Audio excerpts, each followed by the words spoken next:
Hello and welcome back to the channel.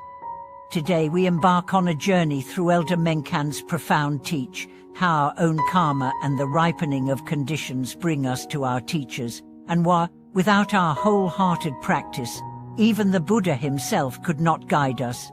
Building on our exploration of how karma and conditions intertwine to bring a true teacher into our lives, we turn now to vivid examples that illustrate this principle.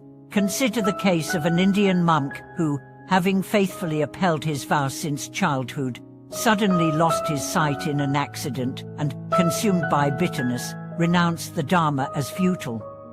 Wandering from monastery to monastery, he sought a teacher who could restore both vision and faith, but every encounter left him more disheartened until a humble master, instead of offering elaborate discourses, simply to led a weathered bronze bell at dusk. The resonance of that single, clear tone penetrated his anger and despair, allowing him to perceive the very obscure attions he had been fleeing. From that silent communion, he regained the courage to practice again, illustrating that the subtle street condition sound can effect the greatest karmic transformation. In another story, a professional photographer visiting an ancient temple encountered an elderly monk raking fallen leaves. When the monk paused to remark that all things arise from causes and conditions, and with their end comes natural decay, the photographer instinctively pressed his shutter at the exact moment sunlight filtered through the canopy onto the monk's robe. That serendipitous image awakened in him a deeper awareness that true vision lies not in capturing external form, but in seeing the impermanent flux within ourselves. He subsequently abandoned commercial assignments, journeying alongside that monk to document practitioners' simple rituals, thereby weaving his own karmic thread into the larger tapestry of the Dharma. Meanwhile, in the digital realm, a group of students dispersed across time zones formed an online circle of conditions, gathering each dawn and dusk to chant sutras together, exchange reflections, and pose questions about practice. What began as a spontaneous chat eventually became a living tradition, with members serving alternately as teachers and students, demonstrating that when sincere effort converges with shared aspiration, even pixels on a screen can become portals to genuine transmission. These narratives underscore that karma functions as the fertile ground, while conditions sprout the seeds of encounter. To actively cultivate these conditions, the fourfold methods of attraction, generosity, gentle speech, beneficial action, and cooperative effort can be applied in daily life. By rejoicing in others' progress, speaking words of encouragement, offering service in support of the Dharma, and joining with like-minded practitioners, we prepare ourselves to recognize and receive the guidance of any genuine teacher or teaching that appears. Parallel to these practices, the 5 strengths faith, energy, mindfulness, concentration, and wisdom serve as pillars that uphold our receptivity.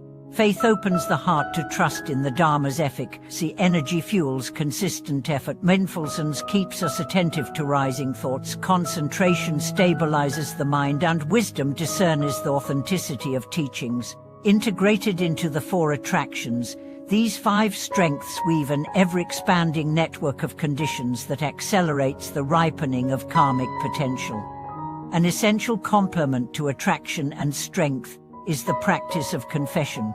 Just as a well is cleared of sediment by fresh water, regular confession, whether through daily dedication verses, periodic rituals, or formal ceremonies, cleanses accumulated hindrances from body, speech, and mind. As obstacles dissolve, our connection to protectors, benefactors, and teachers deepens, making every moment a chance for profound encounter. Ultimately, when we recognize karma as the root and conditions as the cause, the teacher naturally becomes the fruit. There is no need to pursue distant masters. By cultivating purity in our actions and openness in our hearts right where we are, the Dharma will present itself, perhaps as a timely phrase in a lecture, a line in a text, or even a moment of stillness that reveals our own intrinsic wisdom. As the Buddha said, when the mind is pure, The land is pure, her mind reflecting clearly, unclouded by obscurities, will see conditions as they truly are and spontaneously call forth whatever guidance is needed. As the ripple of a single drop expands outward in concentric circles, so too does the encounter with a true teacher send waves through every corner of our lives. Imagine a devotee who, after years of earnest practice in solitude, felt her progress stall beneath the weight of self-judgment. One morning, as she knelt by a riverbank to chant, a passing monk briefly paused and observed, "Your practice is like planting a tree and then forgetting to water it." A simple phrase that struck her harder than any scripture. In that instant, she recognized how her rigorous discipline had been undermined by a hidden current of shame. From that moment forward, she integrated the practice of self-compassion into each recitation, watering the seed of diligence with kindness until her meditation blossomed organically. Across continents, a software engineer once joined a silent meditation retreat merely to test his limits. On the third day, he experienced what he later described as the natural collapse of control. His habitual urge to engineer and optimize his thoughts dissolved, leaving a space of unmanufactured clarity. Seeing his astonishment, the retreat leader whispered, "Here, effort is effortless." That teaching was not delivered in a planned lecture, but in the smooth unfolding of the engineer's own experience. It exemplifies how, when we cease overexerting ourselves, the conditions for insight naturally converge. Yet even the most potent encounter can be obscured if we fail to tend to our inner environment. Consider the story of a young nun who, though gifted in debate, grew proud of her intellectual prowess. Her teacher, noticing this pride, invited her to sweep the temple's courtyards each evening. At first, she resented the chore. Over time, she found that the deliberate simplicity of sweeping soothed her haughty mind and allowed humility to arise. In the rhythmic motion of the broom, she rediscovered the ground of her practice, that wisdom unaccompanied by compassion is barren. In our modern era, the karmic field extends beyond monasteries into workplaces, homes, and even social media. A corporate manager, inspired by the principle of right speech, began closing her day by reflecting on every interaction. Did I speak truthfully, kindly, with purpose? Gradually, her team noticed a shift in tone. Meetings became briefer but more heartfelt, conflicts resolved more swiftly, and a culture of mutual respect took root. By treating everyday communication as part of her cultivation, she demonstrated that the teacher's seat can be anywhere our mindfulness sits.